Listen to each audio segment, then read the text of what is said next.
Voyager 1's final images were never supposed to exist because the camera had been shut down for decades. Yet, when NASA decoded the last fragments that slipped through the fading signal, faint shapes and distorted patterns appeared inside the data that no one expected to see. Now, scientists are forced to stop and question what the spacecraft actually reached beyond the edge of the sun's protection. For years, Voyager 1 sent back the same steady rhythm of numbers, and that consistency gave the team a sense of comfort. It was not perfect, but it was predictable, and predictability is rare for a machine drifting far outside the sun's protection. Then, in November 2023, the stream changed in an instant. The clean telemetry fractured into scrambled patterns that did not match any known system, and the shift arrived so suddenly that several engineers froze at their screens. Nothing about the data looked familiar, and the silence that followed carried its own weight. The first suspicion was a memory failure inside the flight data subsystem, a part of the spacecraft that decides how every piece of information is arranged before it leaves the antenna. A fault there can spread quietly because the system touches almost every instruction the probe sends or receives. If it collapsed fully, the mission would end without warning. Repairing the problem required the kind of patience that only deep space work demands, because each command needed almost 45 hours to make the round trip. Engineers returned to code written in the late 1970s and moved through it line by line, guiding fragments into the few memory locations that still responded. Every attempt felt like a single step taken across thin ice, because the wrong change could silence the spacecraft forever. Days passed in this slow cycle, and no one knew how many more the probe could endure. Yet the team continued, because letting Voyager fade without trying felt harder than facing the risk of failure. Then on April 20th, 2024, the signal shifted again. The telemetry aligned cleanly, and the first lines showed the repair had taken hold. A wave of relief moved through the room, but it lasted only a moment, because several packets inside the stream did not belong to any health report. They carried patterns that resembled fragments of imaging data, even though the camera system had been shut down for more than 3 decades. The room grew quiet again, but for a different reason this time. If the imaging pathways had produced anything at all, then something inside the spacecraft had awakened at the exact moment it nearly failed. And now the team had to understand what that meant for a probe drifting alone in the dark beyond the sun's reach. The fragments that appeared in the restored signal did not resemble the clean photographs Voyager once sent during its tour of the outer planets. They were faint, uneven, and shaped by distortion. Yet they held a structure that stopped the analysts who first saw them. The patterns were too deliberate to dismiss as random noise, and the gradients inside the frames shifted in ways that seemed to follow the environment rather than the spacecraft.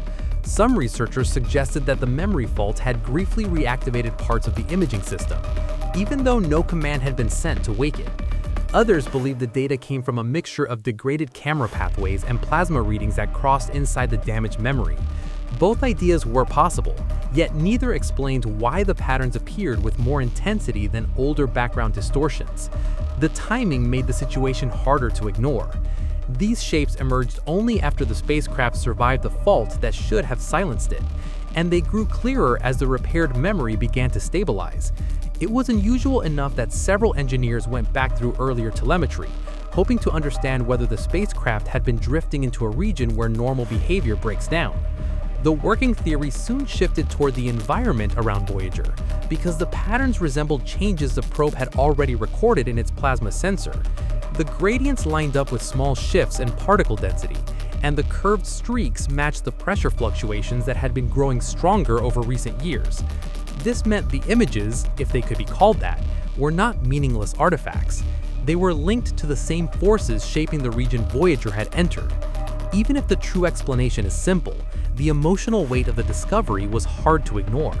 A spacecraft that had been silent for decades in its imaging circuits had responded at the exact moment it nearly died, and it delivered data that hinted at a landscape no mission had ever seen. It raised a quiet question across the team. If these patterns were real, then what exactly had Voyager encountered at the edge of the sun's fading influence? Voyager 1 was never expected to send back anything resembling an image at this stage of its life. The camera system had been shut down more than 30 years ago, and most of its supporting circuits had survived far beyond their intended lifespan. Many of the internal pathways that once handled imaging commands were believed to be permanently inactive, and the team had long assumed that radiation had weakened the hardware to a point where it could no longer respond. What complicates the issue is that the spacecraft was never designed to operate for nearly half a century, and the internal layout of its systems reflects engineering logic from the 1970s, rather than the modular clarity of modern spacecraft.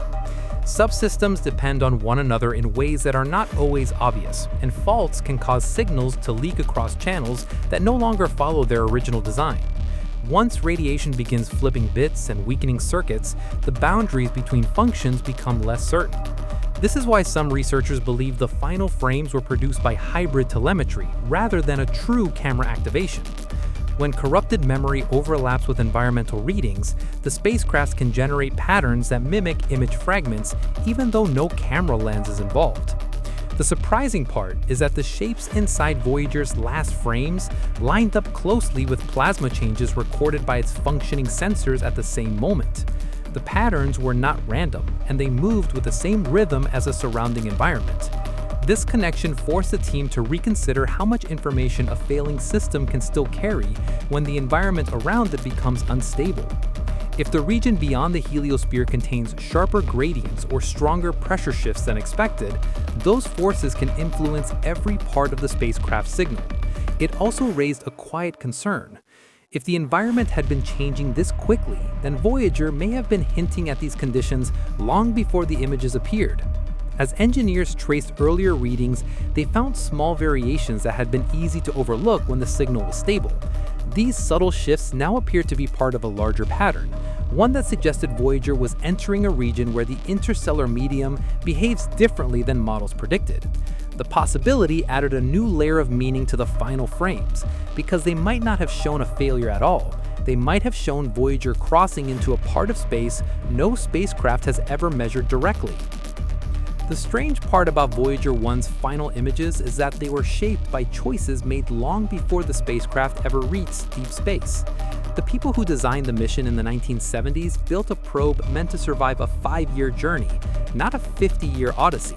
And every step the spacecraft takes today still traces back to decisions made during those early years. The rare planetary alignment that occurs roughly once every 175 years created a path through the outer solar system that no mission had followed before. Jupiter, Saturn, Uranus, and Neptune formed a sequence that allowed gravity to act like a chain of slingshots, giving Voyager more speed than its own engines could ever produce. NASA took advantage of this alignment because it was a unique chance to explore the giant planets, but that decision also set Voyager on a course that would eventually carry it beyond the Sun's protective reach. Everything changed during the Saturn encounter. Scientists wanted a closer look at Titan, a moon with a thick atmosphere that could reveal clues about early Earth, and choosing that flyby bent Voyager's trajectory upward and out of the plane of the solar system. It locked the spacecraft into a path that removed any chance of visiting Uranus or Neptune, but it guaranteed that Voyager would one day be the first machine to reach interstellar space. No one realized how important that decision would become decades later, because it placed Voyager at an angle where the outer boundary of the heliosphere is not smooth or symmetrical. Models suggested that this region could be more uneven and turbulent, shaped by magnetic pressure and shifting plasma that collide in ways no mission had measured directly. That means Voyager's route takes it through a section of space where conditions may change more sharply than expected, and the patterns inside the final images carry the same uneven signatures predicted for this region. This creates a quiet symmetry in the story. A choice made in 1980 to study Titan more closely now shapes what Voyager sees at the edge of the Sun's influence. And to understand why the final frames behaved the way they did, the team had to look at what happened after the spacecraft left Saturn behind and entered a part of space where many of our earlier predictions began to drift away from reality.